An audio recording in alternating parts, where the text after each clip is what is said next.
తెలంగాణ రాష్ట్రంలో రైతులకు ఏం కావాలో ఆలోచన చేసి రైతులను ఒక్కదాడి ఆ రైతులకు కావాల్సినటువంటి సమకూర్చి గ్రామీణ వ్యవస్థలో ఉన్నటువంటి సర్పంచులకు నిధులు సమకూర్చి ఒక వైకుంఠ ధామం ఒక డాక్టరు ఇవన్నీ సమకూర్చినాం.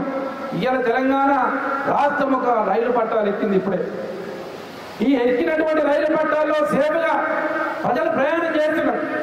ఇప్పుడెప్పుడే కొంతమంది మత పిచ్చిగాలకు ఈ రాష్ట్రం మీద దృష్టి పడ్డది.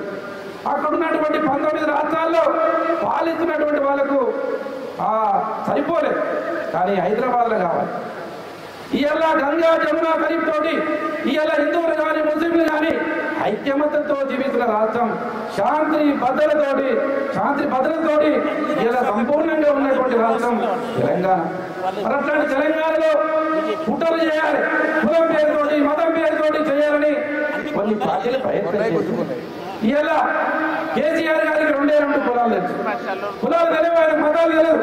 ఒక ఉన్నవాడు లేనివాడికి ఏం చేయాలని ఉద్దేశంతో ఒక్కొక్క సామాజిక వర్గాన్ని గుర్తించి ఒక్కొక్క సామాజిక వర్గంలో ఉన్నటువంటి వృత్తులను ప్రోత్సహించుకోవాలనే ఉద్దేశంతో 20 సంవత్సరాలుగా 10 గంటలు 12 గంటలు 20 గంటలు కష్టపడి ఇలా తెలంగాణ తెచ్చుకున్న తెలంగాణ రాష్ట్రం ఇలా పక్క రాష్ట్రాలతో నవ్వుల పాలు కావాలి.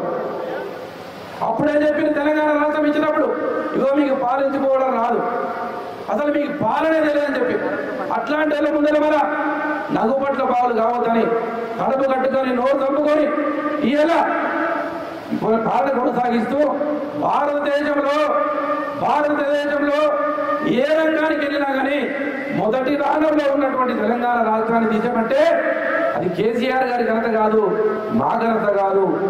మీరు పార్టీని 2 సార్లు అధికారంలో నిలబెట్టారు కాబట్టి కేసీఆర్ గారు పని చేయగలిగారు.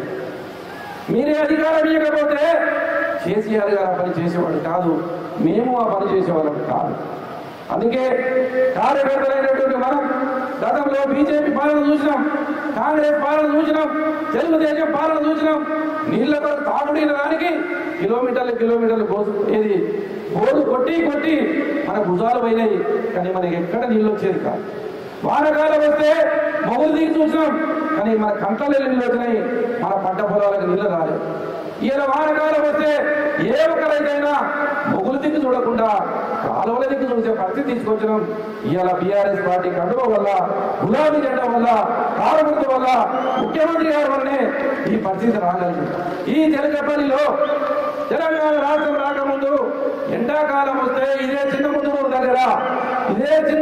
దగ్గర మొత్తం తెలకపల్లిలో ఉన్న పశువులను తీసుకొచ్చి ఇలా ప్రభుత్వం గాసం ఇస్తే గడ్డిస్తే మేపిన రోజులను మర్చిపోకూడదు ఒక్కరైదుగా. ఇలా 20 సంవత్సరాల కింద ఎండాకాలం వస్తే పశువుల గడ్డి దొరకకపోతే అందరూ వారానికి ఒకసారి సంత పెడితే ఆ సంతలో ప్రభుత్వం తీసుకొచ్చి ఒక లారీ గడ్డి తీసుకొచ్చి పెడితే ఇక్కడ తీసుకొచ్చి ఆ గడ్డిని మేపించుకొని మన పొలం మళ్ళీ మన ఎద్దులను మన గ్రామానికి తీసుకుపోయిన మాట వాస్తవమైతే మీరు చప్పట్లు కొట్టాలి, లేకపోతే కాదు. ఈ మాట వాస్తవం. ఎండాకాలం వస్తే మా అమ్మలు నీళ్ళ కొరకు లేక పచ్చ పిందెలు, ఎర్ర పిందెలు, పసుపు పిందెలు, గ్రీన్ కలర్ పిందెలు పెట్టి ధర్నాలు చేసిన మాట వాస్తవా కాదా ఒకసారి మీరే చెప్పాలి. ఈ 9 సంవత్సరాలుగా ఏ ఒక్క మహిళైనా సరే, ఏ ఒక్క ఆడపడిచైనా సరే ఇలా నీళ్లు కావాలని చెప్పి ఎవరైనా ఒక ధర్నా జరిగిందా? ఎక్కడైనా పేపర్లు చూసిండ్రా? ఎక్కడైనా టీవీలో చూసిండ్రా? లేదు. మరి అప్పుడు మన ఓట్లు కావాలి, మహిళల ఓట్లు కావాలి. కానీ మన కష్టాలు వద్దు. ఏ మహిళ పోయి నాకు నీళ్ళు ఇమ్మని అడిగింది? ఏ మహిళలు పోయి నాకు కళ్యాణ లక్ష్మి ఇమ్మని అడిగింది? ఏ మహిళ పోయి భర్త చనిపోతే వితంతు పింఛన్ ఇమ్మని అడిగింది? ఇవ్వలే. ఈయన విజన్ నాయకుడు కావాలి. పురిటి నొప్పుల బాధ తల్లికి ఎట్లా తెలుస్తుందో పేదవాడి బాధ తెలుసు కేసీఆర్ గారు. కాబట్టి ఏ ఒక్క పేదవాడు, ఏ ఒక్క రైతు, ఏ ఒక్క సామాన్యుడు అడగకుండా ఇచ్చినటువంటి ఒకే ఒక్క ముఖ్యమంత్రి కేసీఆర్ గారు. గతంలో నీళ్లు కావాలంటే ధర్నాలు చేయాలి, కరెంటు కావాలంటే ధర్నాలు చేయాలి, విత్తనాలు కావాలంటే ధర్నాలు చేయాలి, కొనుగోలు చేయాలంటే ధర్నాలు చేయాలి. ఇక అమ్ముకోవడానికి లైన్లలో వాడాలి. 1 కాదు 2 కాదు, అన్నింటికి కోసలే. వర్ణనాతీతం.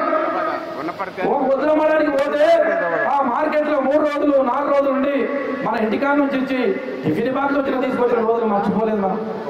ఇలా ఎక్కడికి వస్తున్నాయి? ఒట్లు ఎక్కడ కళ్ళం కాడుంటే అక్కడే కొనుగోలుదారు వచ్చి ప్రభుత్వం ధర కన్నా 200-300 రూపాయలు ఎక్కువ తీసుకొచ్చినట్టే అది ఉట్టినే రాలేదు, ఉట్టినే రాలేదు.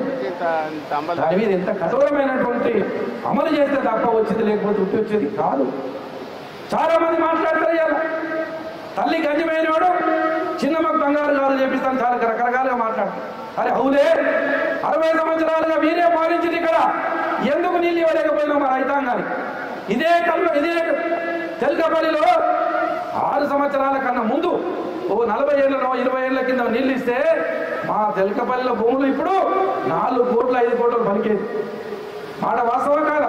నీళ్లు లేక మా తెల్కపల్లిలో రైతాంగం 1,50,000కు 30,000కు అమ్ముకోడిపోయి హైదరాబాద్ లో అడ్డ మీద అడ్డకూలీలుగా మారిన మాట వాస్తవం కాదు. ఇలా నీళ్లు వచ్చినాయి కాబట్టి తెల్కపల్లిలో ఇదే రోడ్డు మీద ₹1 కోటి పెట్టిన భూమి దొరుకుతలేదు. కలగన్నమా తెల్కపల్లిలో పశువులకు గడ్డి దొరకని ప్రాంతంలో కేరళ ద్వారా నీళ్లు వస్తాయి. నీళ్లు వచ్చిన తర్వాత ఈ ప్రాంతంలో ₹1 కోటి ఇక్కడ ధర పడుతుంది ఎవడని కలగన్నడా?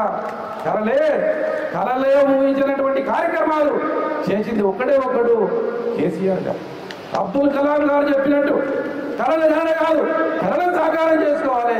తెలంగాణ రాష్ట్రంలో ఉద్యమంలో 14 సంవత్సరాలు కళలు కానీ ఆ తెలంగాణ రాష్ట్రం వచ్చిన తర్వాత అబ్దుల్ కలాం గారి ఆశయాలతోటి కళలను సాకారం చేస్తున్నటువంటిది ఒకే ఒక ముఖ్యమంత్రి కేసీఆర్ గారు. ఇది కేసీఆర్ గారికి ఉన్నటువంటి విజన్.